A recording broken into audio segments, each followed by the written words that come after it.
of wounds.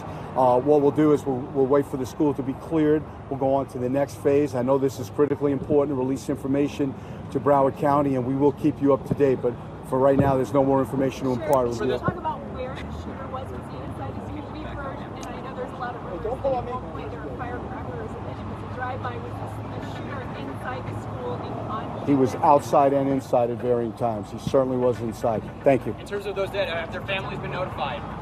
Have all the families been notified? Scott Israel, Broward County Sheriff, giving an update on this shooting at Douglas High School in Parkland, Florida. He did say that, from what he understands, the shooter was found. And we are beginning live coverage now from Miami, near Miami, Florida. This is coming from the town of Parkland in Broward County, a mass shooting there at the hands of a former student. We are still awaiting the all clear at that school, but the latest information we have is that multiple people have died at Marjorie Stoneman Douglas High School there. And they do know there are around 14 victims that they've transported to hospital with various gunshot wounds. And as you were saying, they're talking about as many as 7 fatalities as of right now. And again, they're still looking to make sure there's no one hiding in that school and things of that nature. They believe that most of the students have left the school now. We saw aerial footage of them being led out of the school earlier this afternoon. Parents have been asked to wait off campus for word about their children.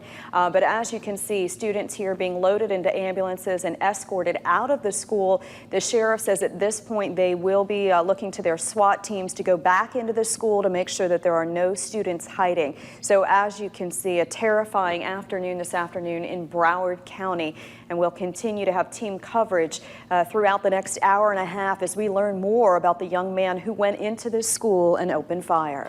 And again, they are saying we heard one person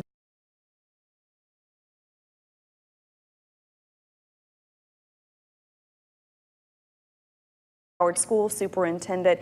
He is being evaluated, and of course the question that everyone has now is why did this happen? Well, and we had just heard just before we came on air the Broward County Sheriff, and he was telling us that he wasn't sure why that student left the school, didn't know when that student left the school. So again, a lot of questions, as you were saying, still to the motive of this. And one father telling CBS News the gunman, that person was wearing a black vest and a red shirt at the time and actually pulled the fire alarm first. And we'll continue to learn more about what happened inside. Lots of students sharing pictures and videos and text messages, giving us some insight into what happened inside Marjorie Stoneman Douglas High. Students ran from Marjorie Stoneman Douglas High School in Parkland, Florida, some with hands in the air or behind their heads as officers rushed to the scene. Early reports say as many as 20 may be injured. Some of the victims were seen being loaded onto stretchers into ambulances. Worried parents rushed to the scene. He said that he heard shot, he saw a dead body. Armored cars pulled up with heavily armed officers who ran with guns pointed towards this 3-story building in the Fort Lauderdale suburb. The shooter was believed to be holed up on the 3rd floor. Police warned the public to stay clear of the area. In the meantime, students continued filtering out by the dozens, some walking and some running, with reports some are locked down inside the school waiting for help. Kenneth Craig, CBS News, New York. Now, parents are being directed to a nearby hotel. They are being asked to wait there to learn if their students are safe instead of coming to the school and coming to the scene. So you can imagine the panic and terror of that as they wait to see if their children are okay. Also, lots of law enforcement coming in from surrounding communities, and the FBI is on the scene as well. When you see school shootings like this, it often brings back to home what would happen if something like this happened in our area. Joining me now is Lieutenant Grady Jordan from the Leon County Sheriff's Office. Grady, tell me a little bit about how do school resource officers play in case something like this would happen? Well, as you know, our school resource deputies are very, very important to the school system and the safety and security of those schools. And you know, a deterrence is a big thing for us with the school resource deputies being on scene and on that school grounds and being seen on that campus, so it's very important. But it's also very important for them to be a first responder on that scene. They're already there. When they hear these things, they hear something, they hear a shot, a potential shot, they hear the running of children. those deputies, since they're on those campuses, they know the area, they know what the feeling is on those campuses. So when something is afoot, they have a good sense of feeling of what's going on, and they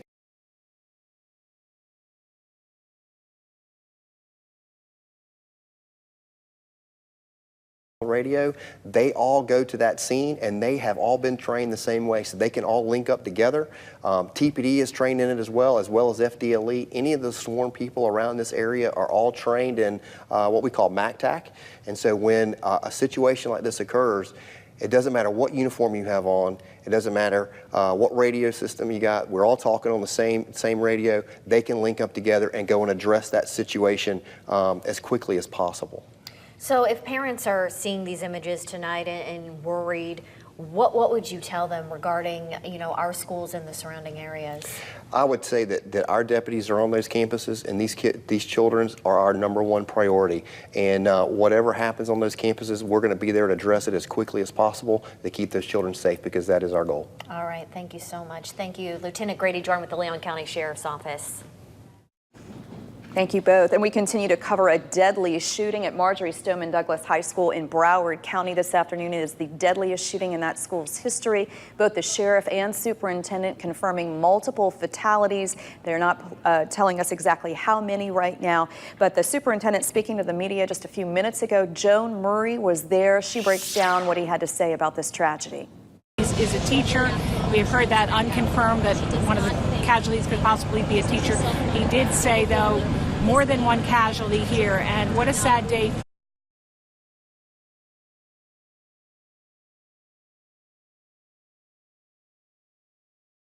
Our school resource officers here, all the high schools have them. There's also other security roaming the campus. So as the day goes on, we'll, I'm sure, get more information on exactly where they were when all this chaos began. And again, Julie, I was actually watching that press conference as well with Superintendent Runcie, and something he said stuck out to me. It says, "A day you pray will never have to happen, and now it is right in front of us. Everybody, please pray." So we're definitely praying for that community right now. And again, it is still an active scene because the sheriff is saying he has not been given the all clear. They're still going through room by room for that high school, Marjory Stoneman Douglas High School, to make sure there are still no students hiding. Right now, we do know that multiple people have been injured. That suspected shooter is now in custody. You definitely want to stick with WCTV, both on air and online. We're going to bring you the latest as this story develops. And we are following some other news making headlines this afternoon. Happening right now, the Florida Immigrant Coalition and other groups releasing an emergency traffic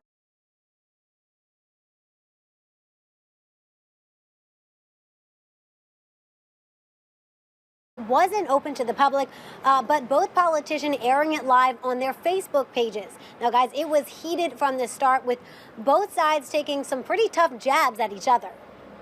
You treat illegal immigrants better than you treat your own American citizens in your district. I just hate that he now appears to be rehearsing for the Donald Trump apprentice. Now, the basic message from each politician: from Corcoran, that banning sanctuary cities is a public safety issue. From Gillum, the idea to him is racist and breaks the trust between the public and local officials. Now, the evening, it was about more than just pushing policy. Political experts say it was also a way to gain eyes and support during a contentious political campaign season. If I were grading this debate as a campaign strategy, I would given an A for cleverness. It came at a time when no one was expecting a debate. It picks two people, one from each party, that have totally opposite viewpoints, and also gets spread all over the state. Free. Now, Gillum announcing his candidacy for governor back in March, and now speculation floating around whether Corcoran is planning to enter the race or not. But Julie, Abby, we are currently in the legislative session, which means Corcoran cannot fundraise if he plans to run. So this debate, an opportunity for him to gain some eyes when he can't actually gain some money at this point. Reporting live from the Governor's Club, Marielle Carbone, WCTV Eyewitness News. All right, Marielle, thank you for breaking that down for us. Moving to South Georgia now, plans to reroute trucks around Valdosta is still in progress. Valdosta's mayor saying the DOT is working on designs for the best route to get semis around the city instead of going right through it. The mayor is saying right now it's a big problem. A bypass is in the works, but the questions of when and how much it'll cost remains. Now, Valdosta not alone in this problem. Georgia DOT looking to build their own bypass for trucks running all the way from Atlanta to Macon. Our Emma Wheeler explains how some driving four-wheelers feel about sharing the road with those on 18. I think it's dangerous for drivers when there's lots of trucks on the road. Georgia drivers going hardly a mile on I-75 without passing a semi, and the DOT says it's only getting worse. Now, a solution that has some drivers hitting the gas. I think it's a great idea. Now that they can go over into the middle lane on a 3-lane, it's really tearing up the roads. Georgia DOT proposing the first of its kind in the U.S., a truck-only bypass 40 miles from Atlanta to Macon. Transportation experts are expecting truck traffic to double in the next 20 years. I am seeing a lot more rigs, driving on the highways, but I always just try to stay alert. And I've seen accidents where they pulled over too early and they didn't judge their distance right, and I think it would be great. Others saying it's not worth the trouble or the nearly $2 billion. I mean, maybe it would clear up the roads a little bit, but I think the cost of it just doesn't outweigh the ultimate reward that it might bring upon. With a long road ahead to make it happen, some drivers still searching for a better solution. It's just more money going into, the highways that, we could already be improving, the ones that we already have, so. In Lowndes County, Emma Wheeler, WCTV Eyewitness News. Georgia's DOT says more than 4,300 people died in accidents involving big trucks in 2016. The project consultant on this will be asking for public input when they're selected later in the year. Well, back to a developing story out of South Florida. It's the city of Parkland, Florida in Broward County, a mass school shooting there. It happened around 2:30 this afternoon, leaving multiple people injured. Right now, we're being told, you're looking live right now at the scene from Parkland.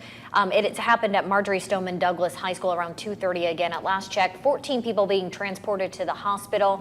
The suspected shooter also being put in a police cruiser, then being taken out and put into an ambulance. They've been taken to the hospital as well. And unfortunately, we are hearing there are several fatalities in this shooting. That's right. Some have said as many as 7 fatalities, but none of that has been confirmed yet. Again, they're saying that 14 people were taken to the hospitals, and we're awaiting more information on possible fatalities. The sheriff speaking just a few moments ago, the superintendent as well. A terrifying day for students at Marjorie Stoneman Douglas High School, and a lot of people now waiting to find out more about what this gunman's motive may have been. They say he is a former student at the school, so a lot of people have a lot of questions about why this happened. And we'll be bringing you the latest throughout the news this evening. We're going to toss it to break, and we'll be right back in just a couple minutes. Hi, I'm Tyrone Davis. Don't get overwhelmed this tax season with high down payments, high monthly payments, and a high mileage vehicle. Direct Auto Exchange is committed to putting you in a low mileage vehicle at a great price and payment. Down payments? No worries. Come see us at Direct Auto Exchange and drive what you want. A young woman gunned down by an illegal immigrant who should have been deported, but was protected by a sanctuary city. I'm Richard Corcoran. When I heard Kate Steinle's story, I thought about my own daughter, Kate, and how this could have happened to any family anywhere. Incredibly, some Tallahassee politicians want to make Florida a sanctuary state. On my watch, Florida will never be a sanctuary state. Sponsored by Watchdog Pack. Jennifer Candelino for Sun Tire. It's time to save big on new tires for your car, truck, or SUV. It's Sun Tire's huge sale, and it's going on now. Save an additional $50 on the best tire prices in town. No gimmicks, no games, no additional services to buy, and no fine print. Just honest low prices and an additional $50. Receive free road hazard protection and fast lane service. This sale is going on now. Visit suntire.com. You can depend on us. Closed captioning is brought to you by Ameris Bank. New year, new goals. Get funding for your fresh ideas. What is Pods? A smarter way